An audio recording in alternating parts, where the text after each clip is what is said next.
achievers.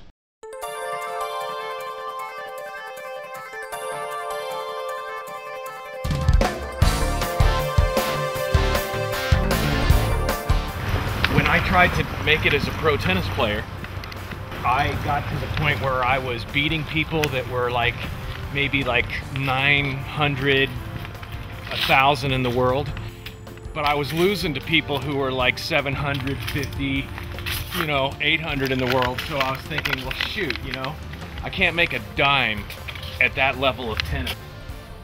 But I bet if I ever got in the top 1,000 in business, I'd be rich. So I was thinking, well, shoot, if I could get in the top 1,000 in tennis, why don't I focus on business? Because there, I bet you if you get in the top 1,000,000, you're gonna do well for yourself. But of course, they don't really have world ranks for business accomplishment other than Fortune 500, Global 500, and stuff like that. But we did make that Inc. 500. I wiped out on my bike. I spent 2 months rehabbing my shoulder from a snowboarding incident and got my shoulder ready to go where I'm ready to play tennis again, and then started playing and then promptly crashed my bicycle, landed on my bum shoulder that had just been cortisoned up. Yeah, because I did essentially nothing for 2 months. It was really drag. It all started with my dad getting me a computer for 8th grade graduation. I had a choice between a typewriter, a mini bike, stock in a company, and a little Radio Shack computer. And I took the Radio Shack computer because they fascinated me, and quickly got tired of playing games on it, and then learned to program it at age 13.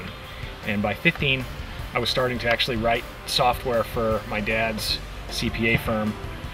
By 18, he had an IBM PC, so I actually had a little bit more horsepower with the computer, and I just loved him. It was fun. I was actually making $4 an hour writing software for my dad's CPA firm.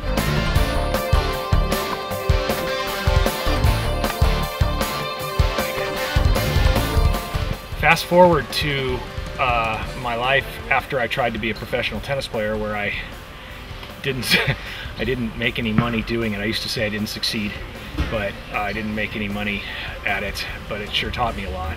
And I'm down in LA because I dropped out of college, had a tennis scholarship down in Bakersfield. Who wants to stay in Bakersfield? So I'm down in Southern California and selling computer supplies. I come to find out that I'm actually pretty good at selling computer supplies over the phone, and it's a commodity product. I'm calling all across the country to data processing departments, and they're of course saturated with people calling them trying to sell them printer ribbons and toner cartridges and such. So you have to be pretty good or engaging or whatever the word might be to actually stand out amongst the other 20 people they heard from that week trying to sell them the same stuff. I was selling computer supplies and making commissions off that, doing pretty well. We had about 80 salespeople. I was typically right there in the top, 10 to 15.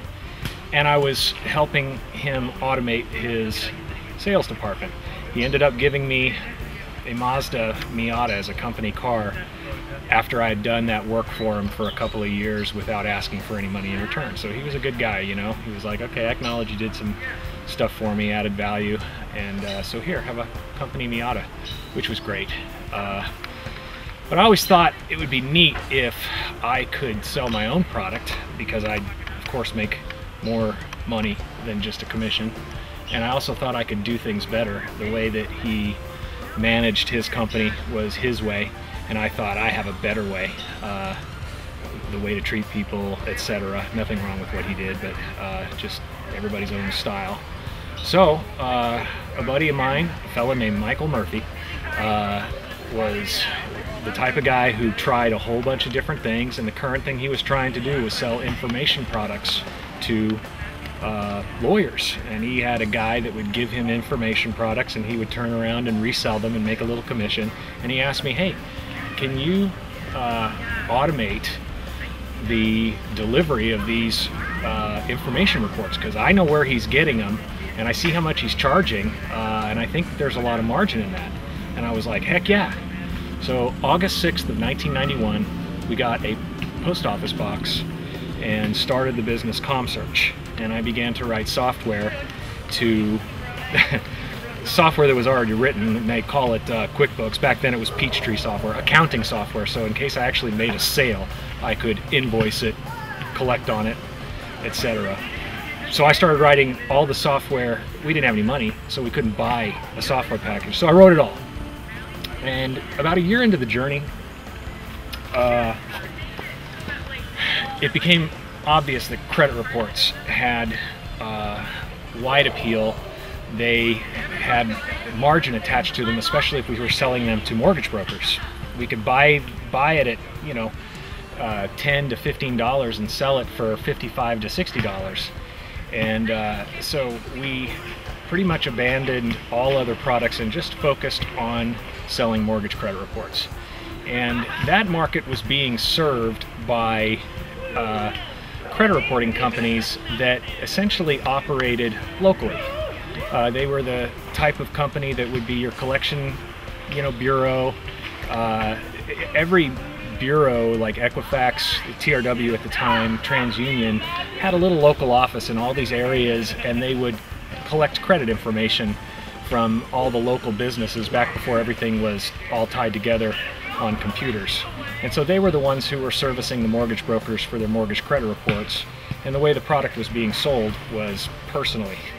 I think I was the first guy that actually used the telesales model to sell these mortgage credit reports. And I think I was the first guy to actually just focus on mortgage credit reports. There was probably 800 or 900 credit reporting companies in the country, all servicing their local area. I was the, I think, first and only independent guy that tried to sell nationwide, because when you're selling over the phone, you're not limited to how far you could drive.